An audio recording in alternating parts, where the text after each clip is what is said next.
खूब कम तेल मसला देकी जदि आपण गोटे हेल्दी और टेस्टी रेसिपी बनवाई चाहते ताहले ए रेसिपीटी आपण रुटी परोटा भात सहित खावाई बहुत ही बढ़िया लगे। रेसिपी भल लगे लाइक करेंगे। नमस्कार, आपण को काकुलिस क्वेश्चन को बहुत बहुत स्वागत। तेबे चलतु स्टार्ट करवा रेसिपी। तो देखो दर्शक बंधु, ये गोटे बड़ कप मसूर डाली को धोईकी पाखापाखि 10 ରୁ 15 मिनिट जाए बतुरे देती। बेसी समय या बतुरे दरकार नहीं, कारण मसूर डाली बहुत जल्दी सीझी जाए। तो देखो दर्शक बंधु, गोटे कड़े या देदेबा। तापर ये दुईटी कटा टमाटो देदेबा, ता सहित गोटे कटा पियाज देदेबा। पियाज को मु रफली काटी नहीं, ता सहित 6 ରୁ 8 कोला गोटा रसुण देदेबा। ता सहित राग पाई 5 ରୁ 6टा कंचा लंका को मझिरू फाड़ करके देदेबा।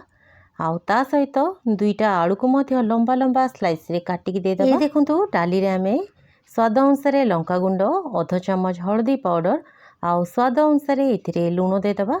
आउ ए सब को हाथ रे बढ़िया भाव रे चकटी देबा। तेबे दर्शक बंधु, आपण माने ए भिडियोटी को केउ जाकर देखुचंती निश्चय मते कमेंट जणेबे, जा फल रे मु आपनकु धन्यवाद दे परिबी। आपनकर कमेंट्स गुड़िक पढ़िया पे मते बहुत ही बढ़िया लगी थाए। तो देखो दर्शक बंधु, ये सब को मु हाथ रे बढ़िया भाव रे चकटी देली। चामच रे न गोलिकी हाथ रे एमिति गोड़े देबे, देखिबे फ्लेवर बहुत भलो आसीबो। एठी देखो दर्शक बंधु, सब को गोड़े देला परे एथिरे आमे दरकार मुताबक पानी दे देबा। डाली सिझिबा पई जेतिकी पानी दरकार सेतिकी आमे एथिरे पानी देबा। एठी देखंतु डाली बुड़ीकी रहिला परे एथिरे मु दरकार मुताबक पानी दे देली। सब को आमे बढ़िया भाव रे गोड़े देबा।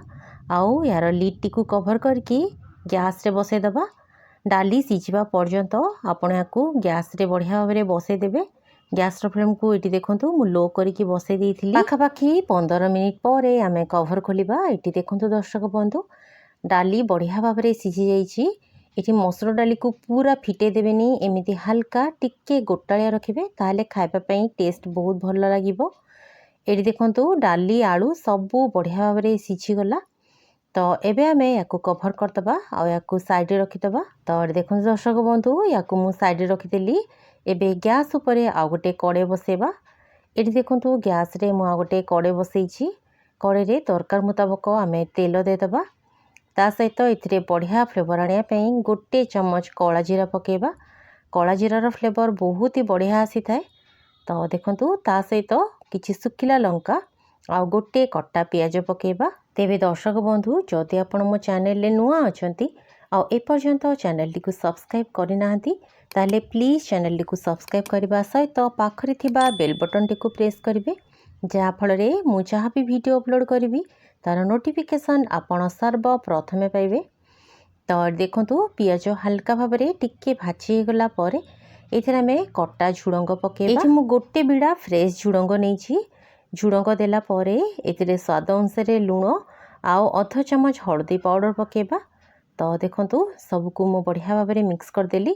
गैस रो फ्लेम को आमे हाई रे रखिबा आ याकू घोड़े घोड़े बढ़िया भाव रे भाजी दबा। ए रेसिपी टी को आपण थरे बनेकी देखंतु, खाइबा पई एते बढ़िया लागिबो जे आपण बार बार बनेया पई इच्छा करिवे।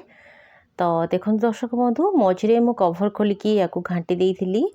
झुडंगरू बहुत गुड़े पानी बाहरीची। तो झुडंग जल्दी सिझी जीवा पई याकू आमे आउ थरे कवर करदबा। गैस रो फ्लेम को हाई रे रखिबा आ हाई फ्लेम रे याकू बढ़िया लाल लाल हेला पर्यंत भाजी दबा। एटी देखंतु दर्शक बंधु, किछि समय परे मु कवर खोलिली। झुडंग बढ़िया भाव रे भाजी गलानी। आठुआ बेसी भाजीबा दरकार नै, झुडंग बढ़िया भाव रे सिझी मध्य जाइछि। तो एबे आमे ए गरमा गरम झुडंग भजाटी को सिझी के रखिथिबा डाली रे ढाली दबा। ए रेसिपी टी को जदि आपण केबे बनै नांती ताले निश्चय थरे ट्राई करंतु, देखिबे आपण को बहुत पसंद आसीबो। तो देखंतु एथिरे मु दरकार मुताबक पानी मध्य दे देइछि, जेहेतु डाली रा कंसिस्टेंसी बहुत बहलिया अछि। तो देखंतु दर्शक बंधु, ए सब को आमे भलो भाव रे मिक्स कर दबा। एथिरे बढ़िया फ्लेवर आनिया पई एठी मु गोटे चम्मच सब्जी मसला पाउडर ऐड कली, जा फल रे यार फ्लेवर टा बहुत ही बढ़िया आसीबो। आपण आपणकर मन पसंदर जे कोनोसी मसला एथिरे पके परिबे। तो देखंतु दर्शक बंधु, सब को आमे बढ़िया भाव रे मिक्स कर दबा आ गैस रो फ्लेम को मीडियम कर दबा। मीडियम फ्लेम रे याकू घोड़े दबा ଆଉ ଘୋଡ଼େଇକି ପାଖାପାଖି 5 ରୁ 6 ମିନିଟ୍ ଫୁଟିବା ପାଇଁ ଛାଡ଼ିଦେବା। ପାଖାପାଖି 5 ରୁ 6 ମିନିଟ୍ ପରେ ଆମେ କଭର୍ ଖୋଲିବା। ଏଠି ଦେଖନ୍ତୁ ଦର୍ଶକ ବନ୍ଧୁ, ଝୁଡ଼ଙ୍ଗ ଆଉ ମସୁର ଡାଲିର ତରକାରୀ ଆମର ବନିକି ରେଡ଼ି। ଆପଣ ୟାକୁ ଝୁଡ଼ଙ୍ଗର ଡାଲି ବି କହିପାରିବେ, ତରକାରୀ ବି କହିପାରିବେ। ଖାଇବା ପାଇଁ ବହୁତ ହି ଟେଷ୍ଟି ଲାଗିଥାଏ। ରୁଟି ହଉ, ପରଟା ହଉ, ଭାତ ହଉ, ସବୁଥିରେ ଆପଣ ୟାକୁ ଖାଇପାରିବେ। ତେବେ ରେସିପିଟି ଯଦି ଆପଣଙ୍କୁ ଭଲ ଲାଗିଲା ପ୍ଲିଜ୍ ଲାଇକ୍ କରିବେ। ୟୁଟ୍ୟୁବରେ ଦେଖୁଥିଲେ ଚ୍ୟାନେଲଟିକୁ ସବସ୍କ୍ରାଇବ୍ କରିବେ। ଫେସବୁକ୍ ପେଜ୍ରେ ଦେଖୁଥିଲେ ପେଜ୍ଟିକୁ ନିହାତି ଭାବରେ ଫଲୋ କରିନେବେ। ତେବେ ପୁଣି ଦେଖାହେବା ଆଉ ଗୋଟେ ନୂଆ ରେସିପିରେ। ସେ ପର୍ଯ୍ୟନ୍ତ ରହିଲି, ଧନ୍ୟବାଦ।